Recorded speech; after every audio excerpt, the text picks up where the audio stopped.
Hari ni kita nak deliver kereta Beza 1.3X, kereta Abang Jo kita. Semalam kita tinted, pagi ni kita basuh, dah siap dah basuh. Kita suruh basuh lah yang basuh. Nak tengok kondisi kereta lah. Kita double check, macam saya suka double check tinted apa semua, basuh. Dan kita nak tengok aksesori ni dah pasang belum. Abeli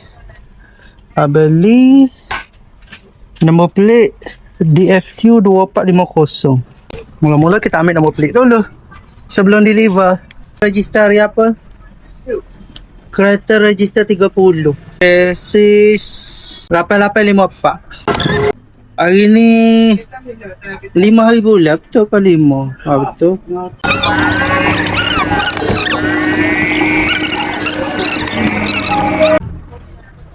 Jumpa dah lah.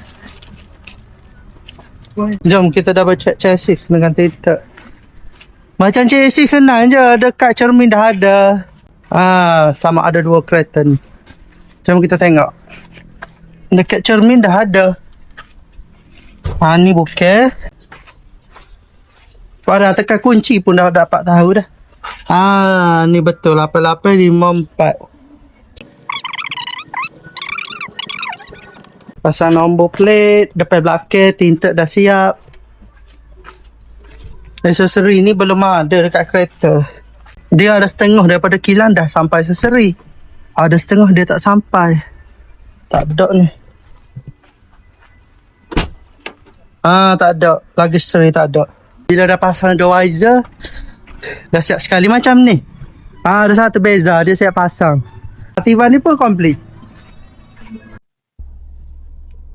Untuk kereta Beza 1.3 Premium X ni kita add on tinted lah. Tengok kepada rezeki kita juga. Kalau ada rezeki lebih, kita berkongsi tinted dengan customer. Kalau tak ada rezeki lebih, kita bagi voucher lah dekat customer. Beza 1.3X ni kereta dah ada tinted sebenarnya. Tinted spek JBJ lah. Tapi kita add on lagi tinted, double tinted lah. Keburukan double tinted ni dia void warranty lah. Semua orang pun tahu kalau double tinted, kiranya dah jadi apa-apa dengan tinted asal ni, void, tak boleh buat apa-apa. Tapi tak ada apa sangat lah tinted. Tak ada masalah sangat, tak mahal.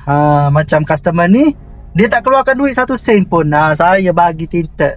Tapi tengok kepada rezeki saya yang tinted ni. Selalunya kalau saya ada, tak pernah miss lah tinted kita bagi. Melainkan dia nak tinted mahal, yang tu kena add on. Tinted mahal memang tak dare kita nak cover. Tapi harga memang kita bagi harga lantai terus. Kita bagi harga lantai. Okey, kita nak isi minyak. Okey, lepas dah isi minyak, boleh tengok daripada tengah tu ada satu bar lagi. Maybe kurang nampak kot. Okey. Dan kita nak pasang aksesori lah. Macam biasa aksesori, ada visor, coil mat dekat bawah. Lepas tu luggage tray.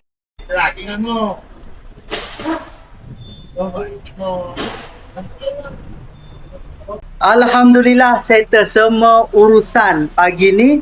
Isi minyak, tinted dan pasang aksesori. Okey, untuk kereta customer saya ni nama Abang Jo lah. Okey, dia order Beza 1.3X.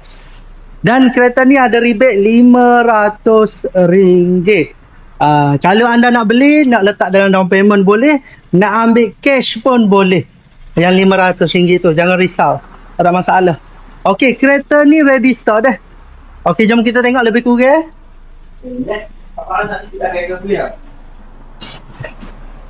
Yang ni model 1.3X. Dari segi side mirror, kita kena flip manual lah. Dia tak ada button flip, tak traction control. Yang ni tepat adjust side mirror, push start button. Okey, meter kita dah isi minyak tadi. Okey, ni multimedia. Ada button bluetooth dah. Awak nak dengar lagu boleh, nak pasang Google Map boleh, nak buka Waze pun boleh dan sebagainya. Bergantung atas awak. Yang ni paling penting sekali Zambelon ni. Dan bila turun bawah sikit, kita ada sensor parking hadapan. Depan belakang ada sensor kereta ni. Yang ni pemanas cermin belakang. Sekarang ni kita buat double tinted lah. Kereta ni dah gelap. Kita tidak sure sangat lah pakai yang ni. Yang ni untuk lock unlock. Panel aircon sama saja. Untuk beza sama saja. Okey, gear dekat tengah ni kita ada USB. Nak charge phone pun boleh lah dekat sini. Okey, yang mana belum tahu lagi, design seat beza 1.3X macam ni lah. Dia bukan leather, dia fabric. Okey, belakang di design sama saja. Ni ruang belakang beza 1.3X. Kita pasang dah visor tadi. Jom kita tengok ruang boot dia. Macam biasa, manis-manis dari saya lah. Yang ni carpet kita, coil mat ni kita tak pasang lagi atas customer lah. Yang dia nak pasang kedok ni lagi straight. Dan kena check tire spare ada ke tak. Yang mana nak mohon beza 1.3X, gaji basic 1,700 boleh mohon, bersih 1,500. Tapi dengan syarat dia kena ada lesen, kena gaji masuk bank, kena ada potongan ke BSP. Awak nak beli kereta ni, nak bawa full loan boleh, nak bayar deposit pun boleh. Yang mana nak tengok kereta depan-depan, nak tengok warna ke, boleh datang ke showroom kita, ataupun nak berurusan secara online pun boleh. Tak ada masalah. Boleh calling-calling saya sahaja, hantar dokumen, kita submit loan terus. Yang mana berminat, macam biasa, boleh set appointment dengan saya ataupun send dokumen dekat saya. Ilman Brodwa, pilihan anda.